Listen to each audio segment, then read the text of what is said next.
गांव के किनारे एक पुराना लेकिन सुंदर मंदिर था, जहां एक साधु स्वामी राघव रहते थे। गांव वाले उन्हें एक ज्ञानी और त्यागी पुरुष मानते थे, जो संसार की मोह माया से दूर रहते थे। उनके शब्दों में जादू था। गांव के लोग उनके उपदेशों से मंत्रमुग्ध हो जाते थे और उन्हें एक दिव्य आत्मा समझते थे। इसी गांव में एक विधवा स्त्री सुजाता रहती थी। वह कुछ वर्ष पहले अपने पति को खो चुकी थी और अब अकेली जीवन बिता रही थी। उसका जीवन अब तक संयम और समाज की मर्यादाओं के दायरे में बंधा था। लोग उसे एक पवित्र और संयमी महिला के रूप में देखते थे, लेकिन उसके दिल में एक अजीब बेचैनी थी। वह चाहती थी कि कोई उसकी भावनाओं को समझे, उसकी तन्हाई को महसूस करे, परंतु समाज ने उसे सतीत्व और संयम की मूर्ति बना दिया था। उसके मन में एक द्वंद्व था। क्या जीवन में प्रेम और आत्मीयता की कोई जगह नहीं थी? एक दिन वह स्वामी राघव के प्रवचन सुनने मंदिर गई। साधु जी कह रहे थे, मनुष्य की इच्छाएं उसे बंधन में डालती हैं। जो अपनी वासनाओं पर विजय पा लेता है, वही जीवन का सच्चा आनंद प्राप्त करता है। सुजाता ने उनकी बातें सुनी, लेकिन उसके दिल में एक सवाल था। क्या इच्छाएं सच में बंधन होती हैं, या उन्हें समझकर जीना ही असली मुक्ति है? प्रवचन के बाद वह पहली बार स्वामी राघव के पास गई और पूछा, महाराज, क्या संसार में प्रेम और आत्मीयता का कोई स्थान नहीं?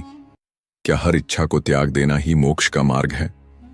स्वामी जी थोड़ा चौंके, फिर गंभीर स्वर में बोले, इच्छाएं मनुष्य को कमजोर बनाती हैं। यदि आत्मा को शुद्ध रखना है तो इनसे ऊपर उठना होगा।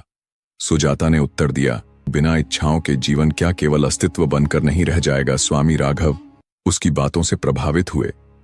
यह पहली बार था जब किसी ने उनके विचारों को खुलकर चुनौती दी थी।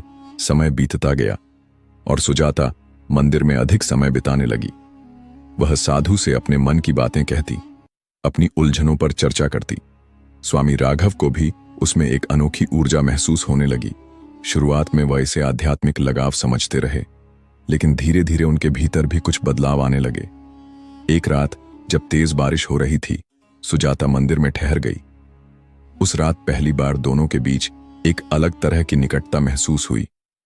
उनकी बातचीत गहरी हो गई। स्वामी राघव ने कहा, शायद इच्छाएं गलत नहीं होती, लेकिन उन्हें सही दिशा में ले जाना चाहिए। सुजाता ने धीरे से उत्तर दिया, तो फिर क्या त्याग ही एकमात्र सत्य है?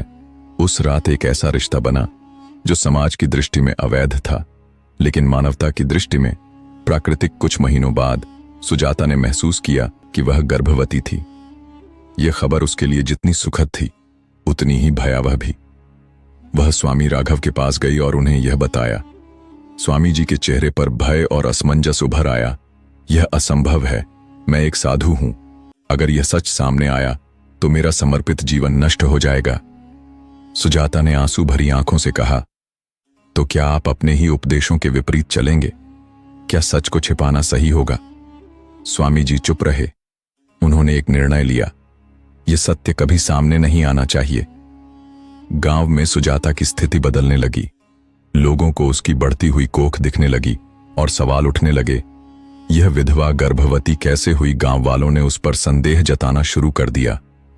सुजाता जानती थी कि सच सामने आया तो केवल उसका ही नहीं, बल्कि स्वामी जी का भी जीवन संकट में पड़ जाएगा। वह गांव छोड़ने का निर्णय लेने लगी, लेकिन तभी मंदिर के पुजारी ने स्वामी राघव से पूछा, क्या यह बच्चा आपका है? स्वामी राघव के मन में एक तूफान चल रहा था।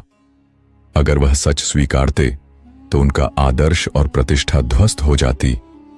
अगर वह इनकार करते तो वह स्वयं को झूठा साबित कर देते।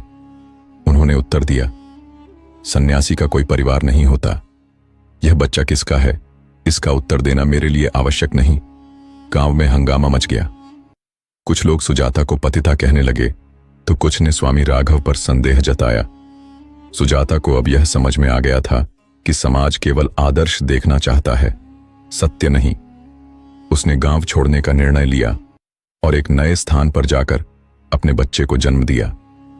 स्वामी राघव जीवन भर इस प्रश्न से जूझते रहे, क्या त्याग ही सत्य था, या सत्य को स्वीकार कर उसके साथ जीना ही असली धर्म था?